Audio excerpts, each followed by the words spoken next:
Army act 1952 میں ترمیم کا بل سینٹ سے منظور ہو گیا۔ وفاقی وزیر دفاع خواجہ آصف اور وزیر قانون اعظم نذیر تارڑ نے بل سینٹ میں پیش کیا۔ چیئرمین سینٹ صادق سنجرانی کی سربراہی میں جاری اجلاس میں وزیر دفاع اور وزیر قانون نے مشترکہ طور پر آرمی ایکٹ 1952 میں ترمیم کا بل پیش کیا۔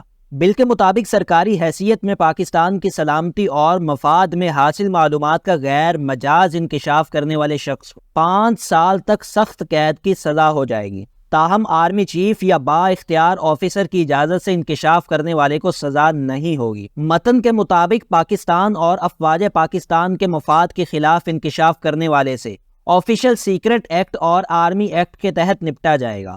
اس قانون کے ماتحت شخص سیاسی سرگرمی میں حصہ نہیں لے گا۔ متعلقہ شخص ریٹائرمنٹ، استعفیٰ یا برطرفی کے 2 سال بعد تک سیاسی سرگرمی میں حصہ نہیں لے گا۔ حساس ڈیوٹی پر تعینات شخص 5 سال تک سیاسی سرگرمی میں حصہ نہیں لے سکے گا۔ بل کے مطابق متعلقہ شخص ریٹائرمنٹ، استعفیٰ یا برطرفی کے 2 سال بعد تک سیاسی سرگرمی میں حصہ نہیں لے گا۔ سیاسی سرگرمی میں حصہ لینے پر پابندی کی خلاف ورزی کرنے والے کو 2 سال تک سخت سزا ہوگی۔ ترمیمی بل کے مطابق آرمی ایکٹ کے ماتحت شخص اگر الیکٹرانک کرائم میں ملوث ہو جس کا مقصد پاک فوج کو بدنام کرنا ہو تو اس کے خلاف الیکٹرانک کرائم کے تحت کارروائی کی جائے گی۔